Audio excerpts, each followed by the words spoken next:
Hey everybody and welcome. So I've been wanting to make this video and talk about something that a lot of people seem to not seem to really understand about the Land Before Time, the Stone of Cold Fire. Now, there's a ton of talk about how the Gallimimuses are aliens. But all in all, the topic of them being aliens just doesn't make any sense.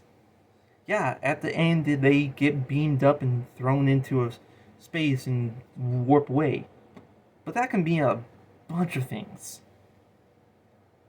What are they actually?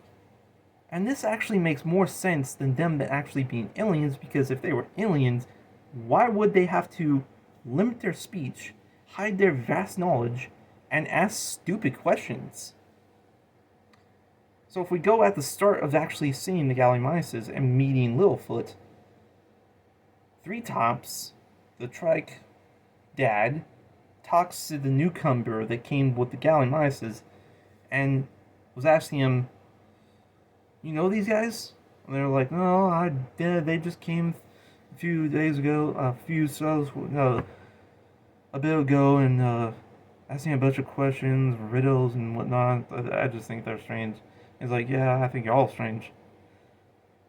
And then during the Gallimimus' singing, the Dude Gali gets into a point that he kind of over the tops about how the stars are actually really sun out in the vast space.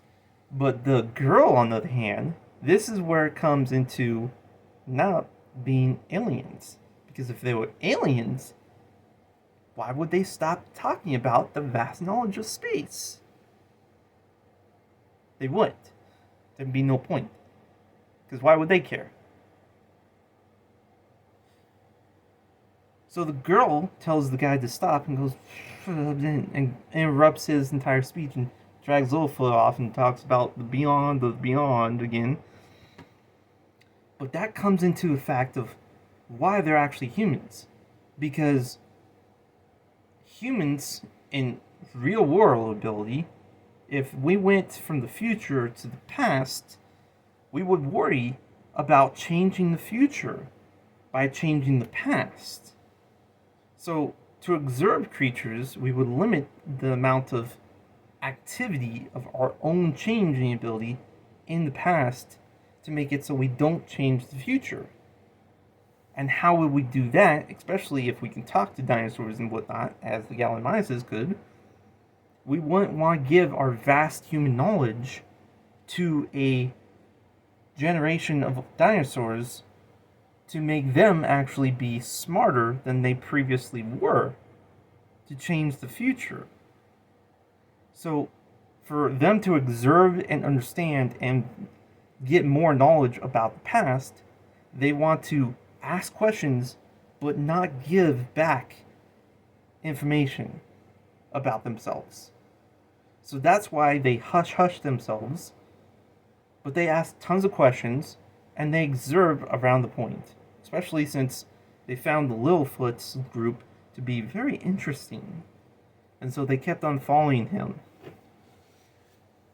And that's why at the end, it makes even more sense that when the girl got really annoyed because he helped Littlefoot's group get a pile of leaves in the time that they were starving. And she was like, "You're not supposed to help him. You're not supposed to do this, blah, blah, blah, blah, blah." And then they got into a pissing fight, like, blah, blah, blah, blah, blah, blah, blah. And then Littlefoot just got completely annoyed. And then she finally just dropped the ball and she was like, "Oh, I guess since we're here, we might as well." And then it goes back to him doing something that's going a little bit far, and then he kind of pushes himself back because he was talking about how the vapor chamber of the volcano builds up the gases and throws it up and whatnot. But if you look at the start, just before they enter that little entrance point, listen to the Dude Gali say something. He goes, "Ladies and gentlemen, and so forth, ability wise. That's a human lingo. A human thing. So, there's another thing there, that they're humans. And again, at the end, he talks about how smart they're gonna be, or how great his intelligence is, and jazz like that. But he's just like, I forget what he was saying fully. But basically, he doesn't want to give as much knowledge to Littlefoot. But he's pretty ecstatic that Littlefoot's group is very smart for their species. Which is a human term again, species. So the beam that comes around them when he distracts Littlefoot, and all he sees when Littlefoot looks back is a beam of light, and then he looks up and there's a star just going. It's actually hinting to a effect that's been in quite a few movies. That star is actually reversing back into the opposite side of the Earth and going somewhere that's interesting. There's actually two stars. The first star you can see that kind of just whooshes past at first, and that's when the Gallimimus dude says, we're leaving just a little bit, or something like that. That other star was actually a second observation team of humans in dinosaur form teleporting away. And then their star teleports them away and moves off. So that is a teleportation warp star system that is actually used from another movie from Star Trek. If we look back at the time of forget what the freaking movie was.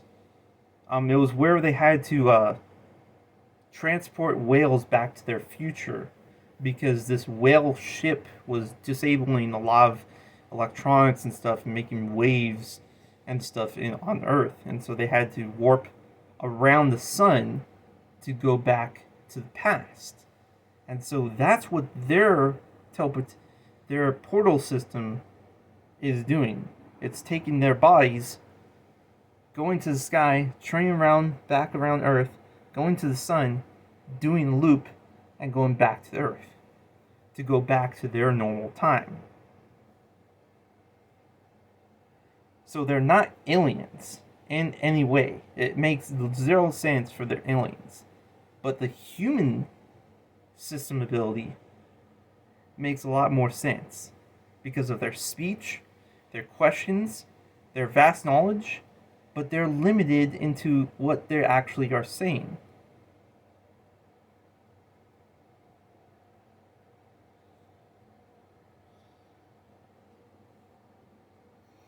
So anyways, thank you guys for watching, and peace out. Be cool.